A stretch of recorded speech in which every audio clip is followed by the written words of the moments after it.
The listening part of occupational English test has 3 parts, and in each part you hear a number of different extracts. At the beginning of the test, you will hear a beep sound. You have time to read the questions before you hear the extracts. You will hear each extract once only. You have to complete your answers as you listen.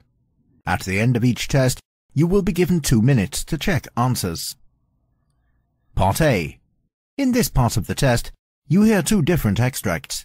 In each extract, a health professional is talking to his patient.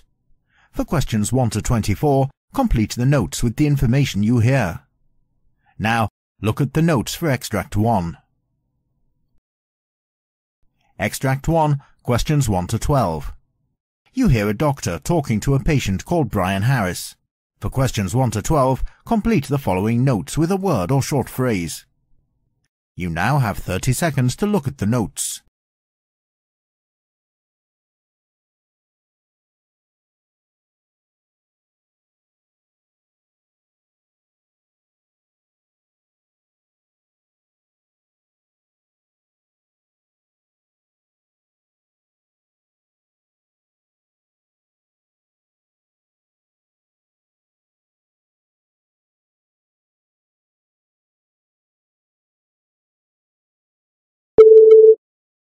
Hello, doctor. Good morning. Good morning. What's your problem? Well, last year I had a traumatic injury to my left posterior. I got hit from a boat while I was in the water. I immediately rushed to the hospital where I had to undergo surgery. I'm still having an external fixation on the wound for healing fractures in the leg. I had undergone grafting and full-thickness skin grafting close to defects in my posterior thigh. It is almost healed right in the gluteal fold on the left area. In several areas along the graft site and low in the leg, there is several hypergranulation tissue developed. Is there any bleeding from the wound? No, doctor. Okay, what's your age? 42, doctor. Do you drink or smoke? No, doctor. Had any other illnesses in the past? Nothing other than Clostridium difficile in the recent past. Are you taking any medication? I'm taking Cipro and Flagyl. Are you allergic to any medicine? No, doctor. Any illness history of family members? My maternal grandmother had pancreatic cancer. My father had prostate cancer, and he has heart disease and diabetes. Well, your physical examination results are perfectly okay. Cardiology reports are regular. There is no S3, S4 or gallop. There is no murmur. Abdomen is soft. It is non-tender. There is no mass or organomegaly. Your right lower extremity is unremarkable. Peripheral pulse is good. Your left lower extremity is significant for the split-thickness skin graft closure of a large defect in the posterior thigh, which is nearly healed. Hypergranulation tissue both on your gluteal folds on the left side. There is one small area right essentially within the graft site, and there is one small area down lower on the calf area. There is an external fixation that comes out laterally on your left thigh. The pin sites look clean. There are several multiple areas of hypergranulation tissue on the left posterior leg associated with a sense of trauma to your right posterior leg. I would recommend series of treatment with chemical cauterization of these areas till these are closed.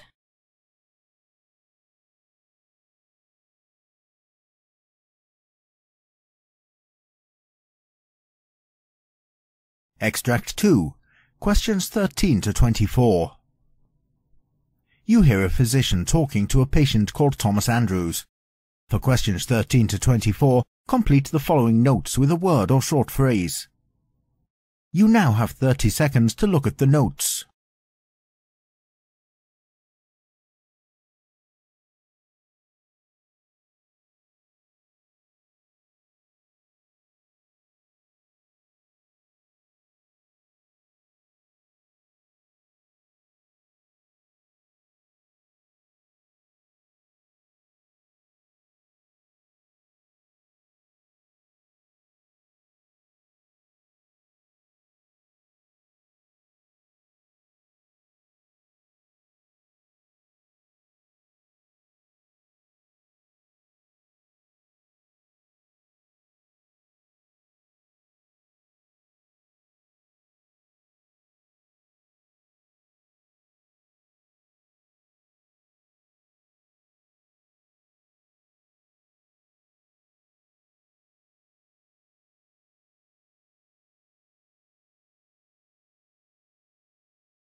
Good morning, doctor.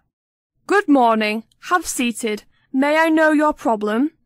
Well, I'm a patient with hypertension, chronic intermittent bipedal edema, and recurrent leg venous ulcers. I had a vascular surgery for non-healing right ankle stasis ulcer. I have a serious concern today that I had a low-grade fever of 100.2 early this morning. Otherwise everything was well. The thing is, I was not even aware of the fever. I do have some ankle pain, worse on the right than the left. Okay, what's your age? 52, doctor. Do you drink or smoke? No, doctor.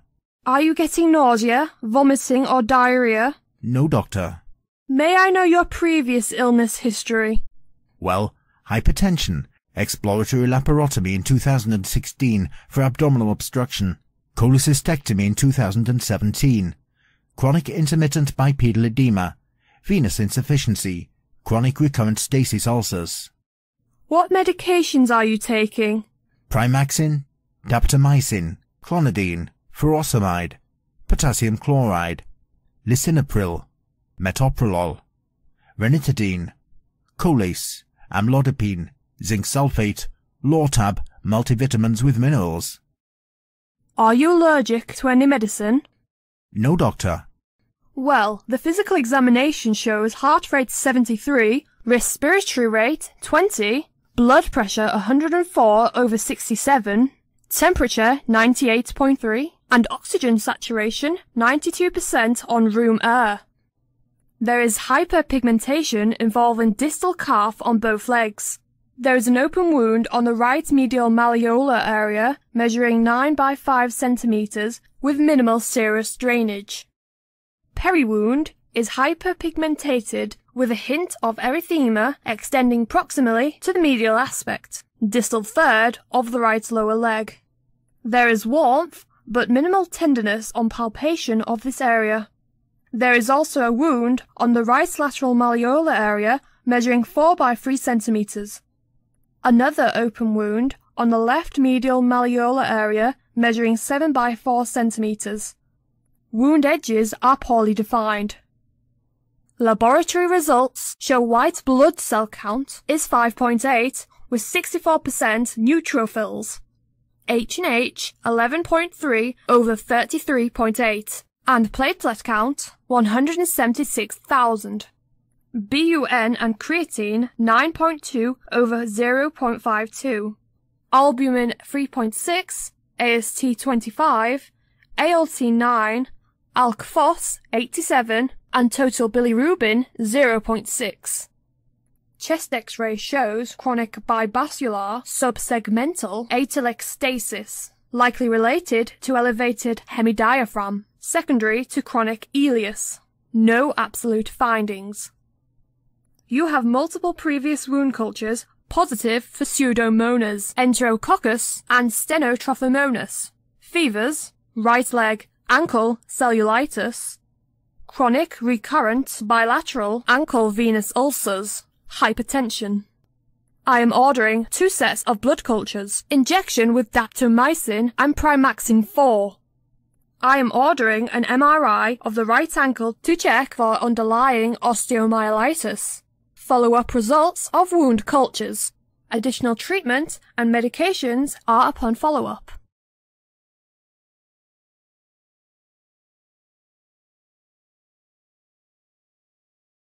Now, look at the question 25.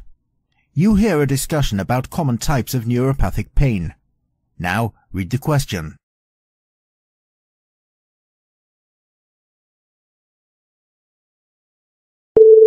Hello, doctor. What are the common types of neuropathic pain? Well, while there are countless types of neuropathic pain, some of the prominent types include carpal tunnel syndrome.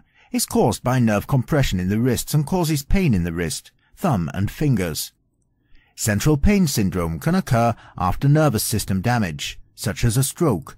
Degenerative disc disease, one may feel neuropathic back pain if it causes damage to the nerves entering or exiting the spine. Diabetic neuropathy causes stabbing pain in the hands and feet of some diabetic patients. Phantom limb pain can occur in some patients after a limb is amputated. Postherpetic neuralgia is brought on by an outbreak of shingles and persists after the condition has cleared. Pudendal neuralgia is a type of pelvic pain caused by compression of the pudendal nerve. Sciatica is caused by compression or irritation of the sciatic nerve and often results in shooting pain that radiates down the back of the leg. Trigeminal neuralgia is characterized by shooting neck and facial pain.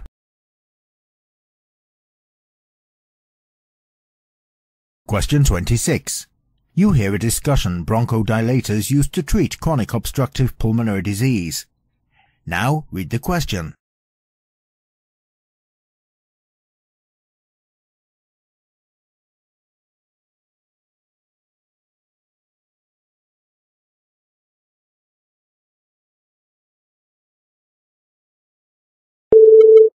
Hello, doctor. What are the different types of bronchodilators used to treat chronic obstructive pulmonary disease? Patients with chronic obstructive pulmonary disease are often prescribed a bronchodilator, a type of medication for relaxing the air passages to help breathe better. Typically, the medications are inhaled through the mouth using a metered dose inhaler, but also come in liquid, pill, injectable or suppository formulations. The three classes of bronchodilators commonly used to treat chronic obstructive pulmonary disease are beta-adrenergic, beta-agonists, anticholinergics, methylxanthines. Beta-adrenergic agonists are a type of medication that binds to specific receptors in the lung called beta-adrenoceptors. By doing so, they block the trigger to bronchial spasms and allow airway passages to open. Beta-agonists can either be short-acting or long-acting, which are delivered either orally or through a metered dose inhaler. Generally, the inhaled method is preferred as it alleviates symptoms faster.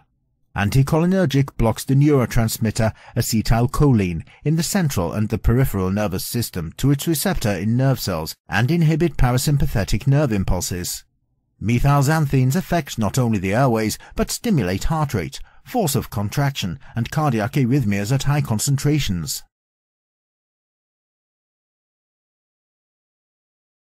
Question 27.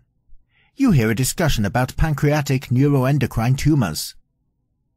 Now read the question.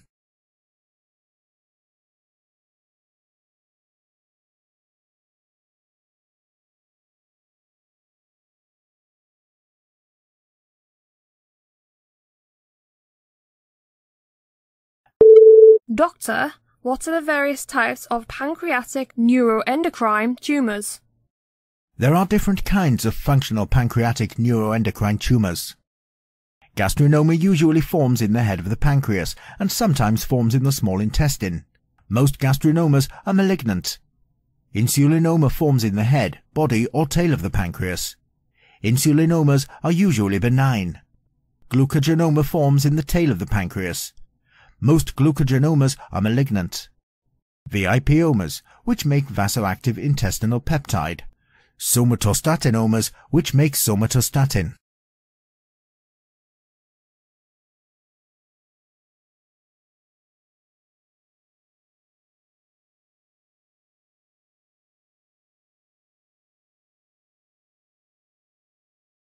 Question 28.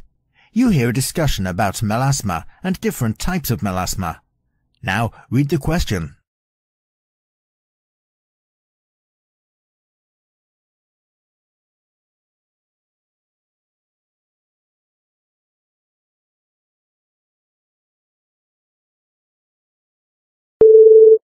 Hello, doctor. What is melasma and what are the types of melasma? Well, melasma is a common patchy brown, tan or blue-grey facial skin discoloration, normally seen in women during their reproductive period. It typically appears on the upper lips, upper cheeks, forehead and chin of women of 20 to 50 years of age. There are 4 types of pigmentation patterns are diagnosed in melasma: epidermal, dermal, mixed and an unnamed type found in dark-complexioned individuals. The epidermal type is characterized by the presence of excess melanin in the superficial layers of skin. Dermal melasma is defined by the presence of melanophages throughout the dermis. The mixed type includes both the dermal and epidermal type. In the 4th type, excess melanocytes are present in the skin of dark-skinned individuals.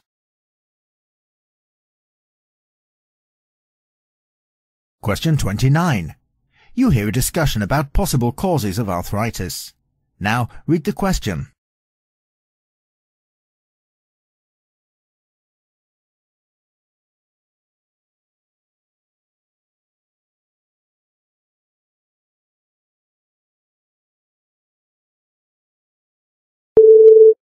Hello, Doctor. Can you tell me what are the possible causes of arthritis? Osteoarthritis is associated with cartilage damage. Genetic conditions are thought to play a role in osteoarthritis. Age alone is no longer seen as the cause of osteoarthritis. Rheumatoid arthritis is an autoimmune disease that develops as the immune system malfunctions and attacks the body's own tissues. Gout develops when excessive uric acid accumulates in the body and crystals are deposited in the joints. Reactive arthritis causes joints to become inflamed as a result of an infection that triggers the immune system. Usually, this condition resolves.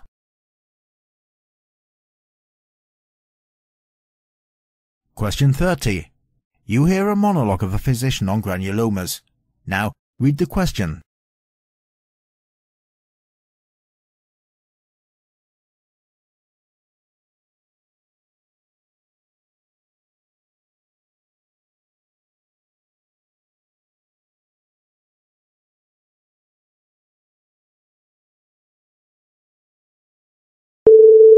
Granulomas are tissue nodules of immune cells that occur in diseases such as sarcoidosis and tuberculosis that can damage many organs. It is the chronic activation of the metabolic sensor mammalian target of rapamycin that is responsible for the granuloma's formation. In sarcoidosis, this mechanism leads to a course that is chronic and difficult to treat. Since mammalian target of rapamycin inhibitors belong to a group of drugs already licensed for clinical use, these findings offer new and quickly testable treatment options.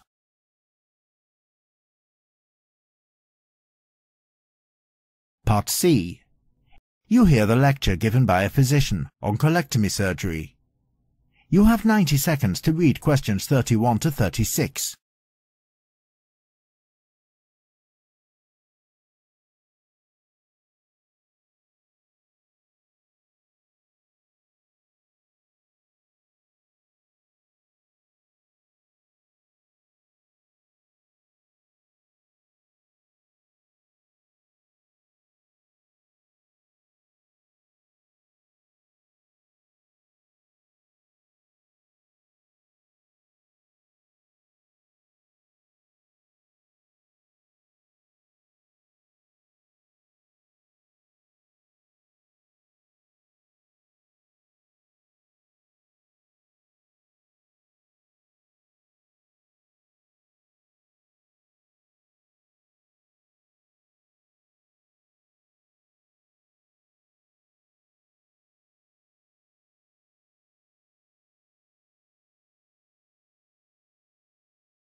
Hello, Doctor. Please explain to me different types of colectomy surgery. Well, the surgery to part of or all the colon or the large intestine is called a colectomy, and there are many types of colectomy surgeries. The type of surgery and how much the colon is removed based on the disease and the extent of damage to the large intestine. In the proctocolectomy, the colon is removed along with the rectum. The term procto refers to rectum. With both the colon and the rectum removed, the body will need a new way to dispose of stool. For most people with inflammatory bowel disease, either ulcerative colitis or Crohn's disease, a proctocolectomy also means the creation of an ileostomy. When part of the small intestine is brought through the abdomen to create a stoma, it is called an ileostomy. Therefore the stool can be passed through the stoma and is received in an ostomy device worn on the outside of the body. The ileostomy can be temporary or permanent. J-pouch surgery is an ileal pouch anal anastomosis, which is done along with proctocolectomy or after proctocolectomy. In this surgery, the last part of the small intestine, called the terminal ileum, is sewn together in the shape of a J and can then hold stool for a period of time, serving like a rectum. Ileoanal anastomosis is done to restore the ability to move stool through the anus. In this surgery, after the rectum and colon are removed, the small intestine is connected directly to the anus. In the total colectomy surgery, entire colon will be removed. Unlike proctocolectomy, the rectum is not removed in this surgery. A total colectomy with partial or complete rectum left in place may be done in certain cases of either Crohn's disease or ulcerative colitis. In a partial colectomy, part of the colon is removed, and it may also sometimes be called a subtotal colectomy.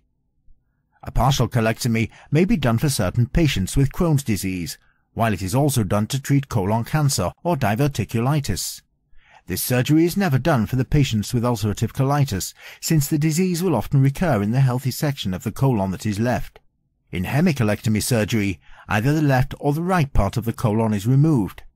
In a right hemicolectomy, the cecum, ascending colon, and a portion of the transverse colon are removed, along with the appendix is attached to the ascending colon. Whereas in a left hemicolectomy, the descending colon and part of the transverse colon are removed. In this surgery, typically the healthy sections of the colon are connected together. Therefore, an ostomy is not required.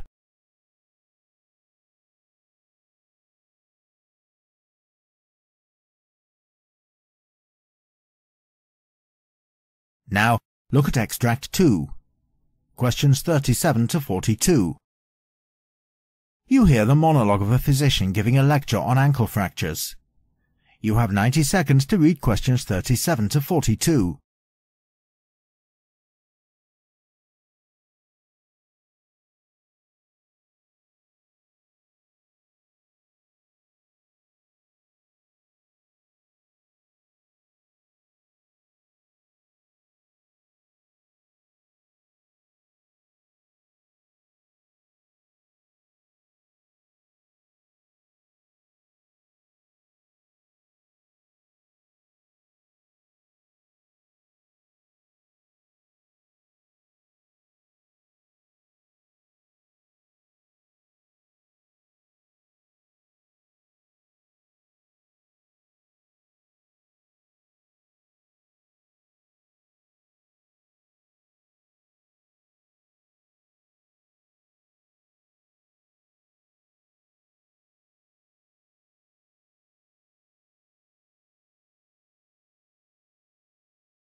Hello, Doctor.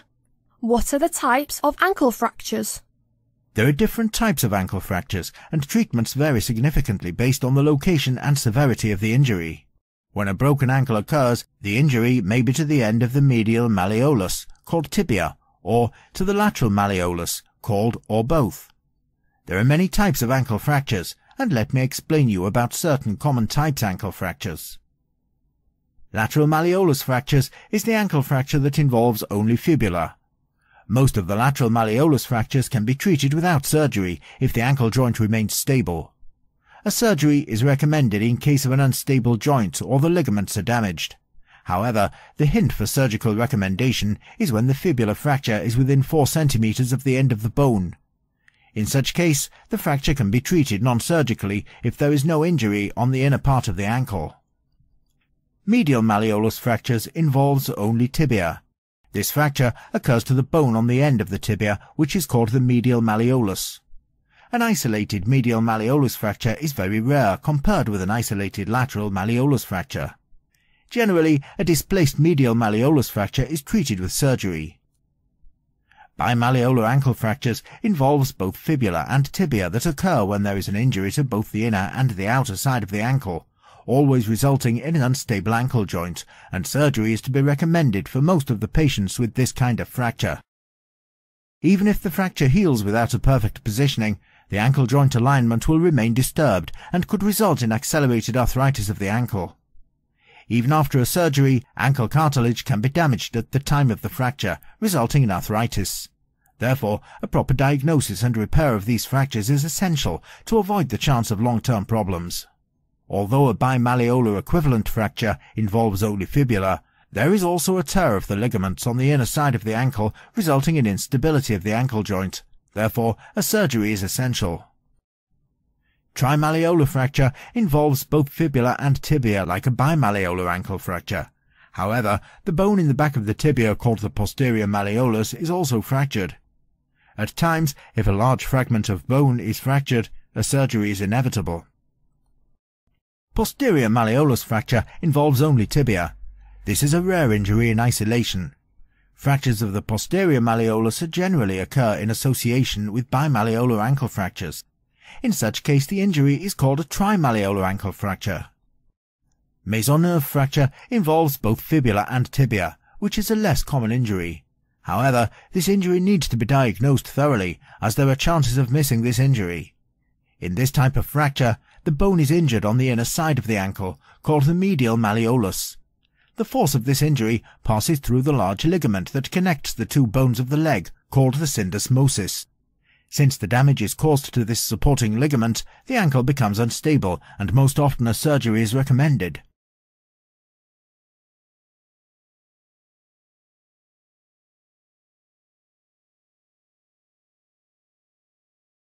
This is the end of Part C. You now have 2 minutes to check your answers.